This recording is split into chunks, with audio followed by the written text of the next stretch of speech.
Welcome back, Beans Army, to another episode of the Less is More Sports Podcast, the college offseason podcast. It's just me here today, so I get to use whatever intro I want. And I'm going to say where we're less of the regular season, but more of the offseason, because it's just me here. So it's all about me. So I went with the one that has to do, with the intro that has to do all about me. But anyways, for those who are new to the channel, you might be wondering why a college offseason podcast would talk about the NBA draft.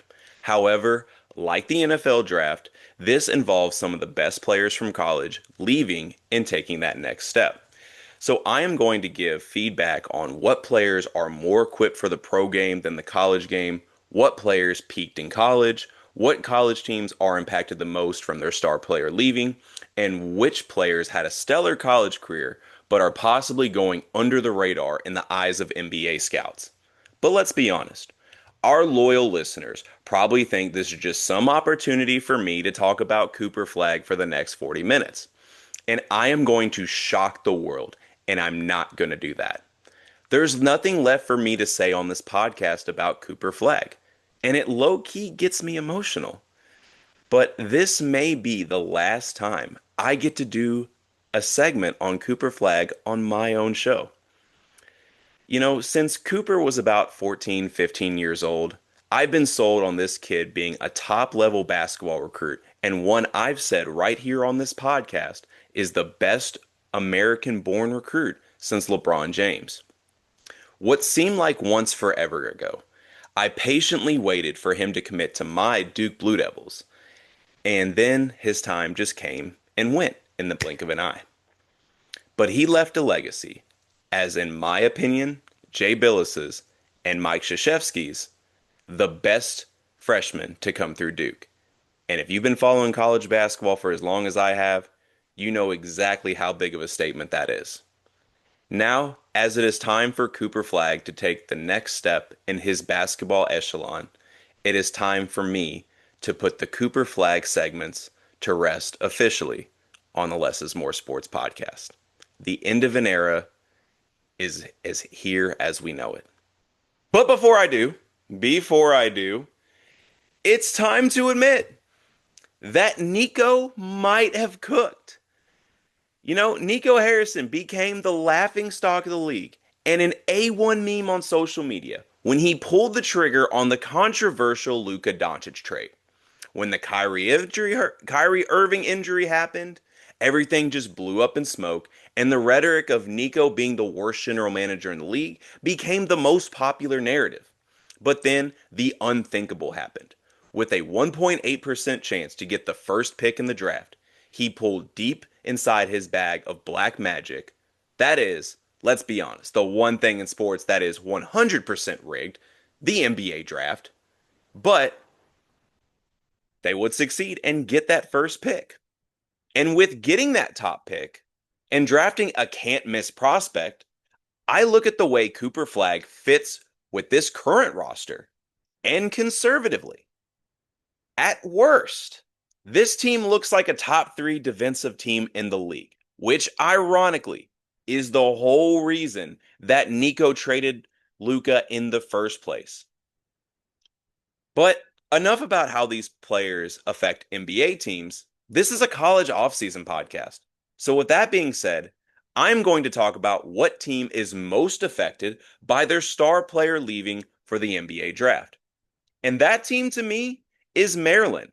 Look, the Dukes and the Kansases of the world are all losing star prospects, but they always re up and reload every year. I mean, as a Duke fan, it's quite the luxury to go from Cooper Flagg to Cameron Boozer. I mean, in hell, BYU goes from Igor Dimon to the number one ranked recruit in AJ Davansa. But for Maryland, they are not in that echelon of recruiting every year. And I watched one of the best Maryland recruits in recent years, Derek Queen, put the team on his back and lead the Terps to the Sweet 16.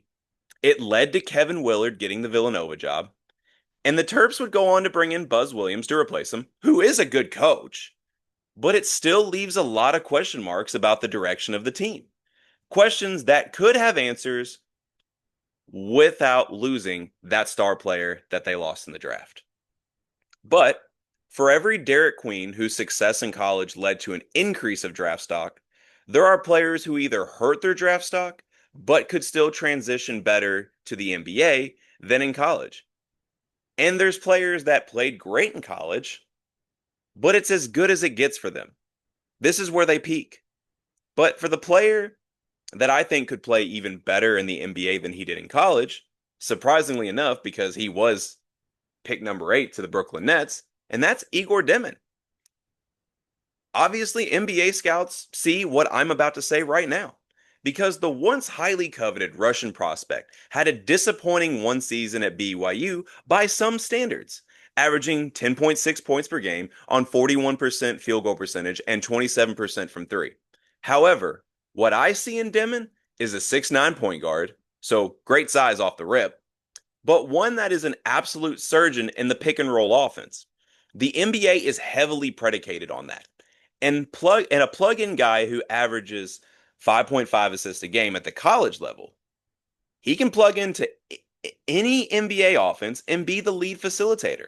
We saw how much this matters in the Pacers postseason run. And we saw how much it hurt the Pacers with Tyrese Halliburton getting hurt in that game 7. But when you have somebody with that size, with that passing ability, Igor Demin is a no-brainer pick. And I think he is going to absolutely thrive at the NBA level. But for every Igor Demin that I think could thrive at the NBA level, there's going to be one where I think college is about as good as it gets for him.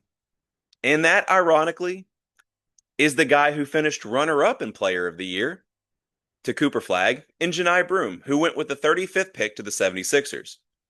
He was fantastic during his time in college. But I look at the way he moves his feet on defense, and it's hard for me to imagine him being able to stay on the court at the NBA level. Offense, it's good. I don't think it's quite NBA level.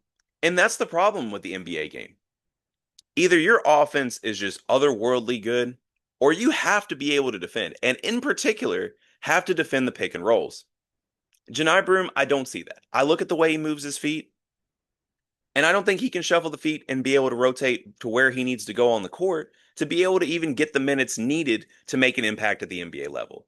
And as for his offense, it's effective for the college game, but I think it's not efficient enough for the NBA level. But in all fairness, for every player like Janai Broom that perhaps peaked in college, there's others where the scouts think they peaked in college, but I think will carve out a decent NBA career. And honestly, there's so many in this class that I've put together an entire starting lineup full of these players. Spoiler, Walter Clayton Jr., scouts are high on him. He only fell to the 18th pick, not only because of age. If he was a freshman, let's be honest, Walter Clayton Jr. probably would have went in the top 10. I mean, just what a run this guy had in the postseason for the Florida Gators. And the Florida Gators have hung their third national title banner because of it. So, yeah. Spoiler, no Walter Clayton Jr. on this list. But I'm officially going to get into the starting 5 of players that scouts think may be peaked in college, but I think could actually carve out a decent role in the NBA. And starting off with my point guard, I have Mark Sears, former Alabama point guard who went undrafted and just signed a two-way with the Milwaukee Bucks. And why I'm so high on players like Mark Sears is that I look at players like Jalen Brunson and Fred VanVleet. It's a little bit of a tongue twister there. In the NBA, who don't blow you away physically, but are strong, stout point guards who know how to use their body to their advantage, who are fundamentally sound and know when to shoot and when to pass. And it makes their teams all that much better for it. And I see a lot of that in Mark Sears. When you look at some of the offensive numbers for Alabama during his time under Nate Oates, it's pretty impressive. Sears ran the show there. And I can see him having a very similar impact to that at the NBA level. Now, for my shooting guard, you all are going to think this is a homer pick because it is one of my favorite Blue Devils over the last several years. And that is Tyrese Proctor, who went to pick 49 to the Cleveland Cavaliers. But Duke fan aside, Tyrese Proctor is a 6'6 guard that can plug into any team and at the very least be a solid 3-and-D player. Because at the NBA level, you can never get enough of that. But even more so than that, It was Tyrese Proctor's ability to adapt during his time at Duke that makes me sold that he could carve out a pretty decent role in the NBA. When he was recruited to Duke, he was supposed to be the primary ball handler, be the lead facilitator, and then be able to, create shots when it need be. But with an up and down freshman and sophomore year, he adapted to find a role that was more suitable for him in that Duke offense, and that is pretty much being an off-ball shooter and a primary perimeter defender. And he played that role very well. So not only do those skill sets, I think, could help him translate to the NBA level, being able to adapt on the fly like that is probably the biggest attribute of Tyrese Proctor that I think will help him have the most success at the NBA level. Now, coming in at my small forward is probably the only first round pick you will have on the starting five, and that is Neek Clifford, going to pick 24 of the Sacramento Kings. He scored about 19 points a game, 18.9 to be exact, at Colorado State, while also leading the conference in rebounding as a 6'5" wing. I mean, so obviously, the grinder ability of this guy is unbelievable. But he also, when I watch him play offensively, he reminds me a lot of Desmond Bane. And we look at the player Desmond Bane has turned into, and I, I think it's not crazy to say Neek Clifford has a lot of those similarities, and I think could be a very good player for the Kings. Coming in the power forward position, I have Maxime Reynaud, pick number 42 to the Sacramento Kings. And I'll be completely honest here, bias aside, any other year, if there wasn't a player by the name of Cooper Flagg in the conference, Reynaud would have won Conference Player of the Year. He is an extremely skilled big, one that can space the floor and take defenders off the dribble. Very underrated defender, but ultimately it's his size and his skill level that makes me think he could carve out a decent role in the NBA. And finally, at my center, I have Ryan Kalkbrenner that went to pick 34 of the Hornets. In the NBA, at the center position, there's three things that an NBA center needs to do at the very least: rim run, rim protect, and read the pick and rolls. Kalkbrenner did all three of those at a very high level on his way to winning 4 conference DPOYs. I personally thought that Kalkbrenner should have been, maybe an NBA pick years before here, but apparently scouts don't like the way he moves or something, but I don't look too much into that because when I watch him, he looks like he moves fine to me. And obviously, it got the job done, and I think he could get the job done at the NBA level. Oh, and to top it off, he shot 34% from three last year, so he can also space the floor. I look at how impactful some of those pick and pop centers have been in recent years, like Kristaps Porzingis with the Boston Celtics on their championship run, and I can see Kalkbrenner carving out a similar role to that. So, without further ado, my starting lineup of players that scouts maybe think went a little under the radar in their eyes, that I think could carve out a decent role in the NBA.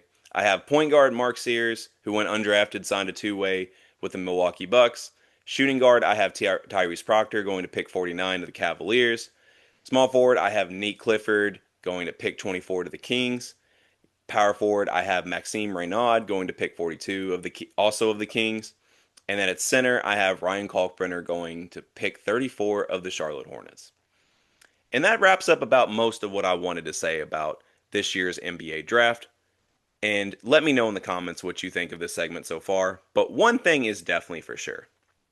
As the self proclaimed recruiting expert on this podcast, I have been high on this class for a very long time. Now to see it all come full circle and for these players to get drafted, I believe this class has a chance to be one of the best classes ever. The talent is deep at every level, and I think any team that traded away a pick in this draft will go on to regret it. And I'm hearing a lot of talk on social media about how this recruiting class coming in for the 2026 NBA draft is going to be better than this, and I'm going to be completely honest. As many top heavy players as there are in next year's class, headlined by AJ Debinsa, Darren Peterson, Cameron Boozer, personally, I think this class is deeper. You have your Cooper Flaggs, your Dylan Harpers, your Ace Baileys, your Trey Johnsons, all those top tier guys. But it's also the guys in the middle, the guys that maybe go closer to the end of the first round, like a Liam McNeely. That's a guy that I've been high on for a very long time since his days at Montverde. A lot of scouts apparently said that he's a very inefficient scorer for someone who averaged 14 points a game this year. But, watching him the last several years through the recruiting ranks, I think personally, when I look at McNeely, what he did before the injury this year shows that he can be a very successful player at the NBA level. I look at someone like Grady Dick, who I also watched through the high school ranks, who was a very good player for Sunrise Christian in high school, went on to have a very successful first year at Kansas, and then went on to be a first round draft pick in his own right to the Toronto Raptors. And I look at someone like Liam McNeely, and he brings a lot of similar things to the table. Was very surprised to see him go with the 29 pick. Um, but I don't think the inefficiencies are going to be as big of an issue at the NBA level. I think the amount of spacing that the NBA game has compared to the college game is going to do him good. And also, I think when you have more time, more games in a season, when you have an injury like Liam McNeely suffered this year at UConn, you have more games to kind of like get more acquainted back to what you were doing pre-injury. And I think you also have, maybe even better resources for, rehabilitation and all that. And one thing's for sure. I know I just made a long point there, but one thing's for sure about Liam McNeely. There was a lot of talk in this draft of like who's the best shooter, who's the best shot creator, all that. When it comes to just shooting, Liam McNeely to me is the best shooter in this class. And I know that's saying a lot because, my Duke Blue Devils had one guy in this class by the name of Con Knipple, who was a very good shooter in his own right. But I actually think McNeely is a better shooter than Con Knipple. Don't get me wrong. I think Con is a better player. When I look at Con Knipple, especially watching him every Duke game this year, as good as his shooting was, the thing that stood out the most to me was more of like his fundamentals and his basketball IQ. Just being able to know when to get a shot off, where to go on the court, how to use, his fundamentals to get, the shot or the look or the pass, his ability to operate in the pick and rolls, the connection that he developed with man later on in the season. That's what I think makes him a better player than McNeely. But when it comes to just shooting, no. Catch and shoot, spot up. McNeely is the best shooter in the draft. And I think with more spacing in the NBA game, he's going to prove that. But also to kind of keep in trend here, another player that was ironically McNeely, Cooper Flagg, Derek Queen's teammate at Montverde, that great Montverde team that went undefeated, Asa Newell. I was a little bit surprised to see him slip to the 24 spot. I know he was kind of projected to go in that top 15 for majority of the year. I don't really feel like he did anything at Georgia to hurt that. I think what it potentially could be is, as much talent as it looks like Asa Newell could have, I feel like he's found that happy median of like, I look like I could be more than I am, but I think he is pretty content. His game is pretty content on what it is, if that makes any sense. I think as much talent as it looks like it appears for him to have, I think NBA scouts have realized that he's still going to be who he is as a basketball player. As in he's going to be a majority really good role player is where I'm going with that. And there's nothing wrong with that. He's going to be one of the better role players in the league. So, and he'll get paid to do it. So there's no shame in that. But overall, another NBA draft comes and goes. Another chance for me to talk about something that I love, and that is, basketball recruiting. There's a reason why I love it so much. It's almost like finding that next superstar before they happen. And some of the players, they kind of just speak for themselves. Cooper Flagg did it from the time he was 14 years old. But then you watch other players develop like a Con Knipple. He was projected to be a multi-year player at Duke. Ends up being the number 4 pick. And it's just an exciting process to watch these players grow from where they start to where they finish. And don't get me wrong, they're not finished. I don't care what anybody says. I know the scouts love to throw the term a finished product. You're not finished at 18 to 22 years old. Your best days are ahead of you. Whether you make it the NBA or the European leagues or anywhere else overseas, there's always room to get better. And you can always carve out a role as some kind of successful basketball player. But that wraps up everything I have for you on this episode of the Less is More Sports podcast. Let me know what you think in the comments. As always, like and subscribe to the Less is More Sports YouTube and Spotify channel to get the latest updates of new content we have coming out. Be sure to follow the social media pages on Facebook, Twitter, and Threads. That's at Less is More Sports. And also be sure to follow the side quest on TikTok. That's at BeansDad018. And as always, let me know what you think in the comments. Let me know your thoughts on this year's NBA draft. Let me know about what prospects you are excited to watch in the college basketball game next year. And as always, I'm officially out. Have a good one.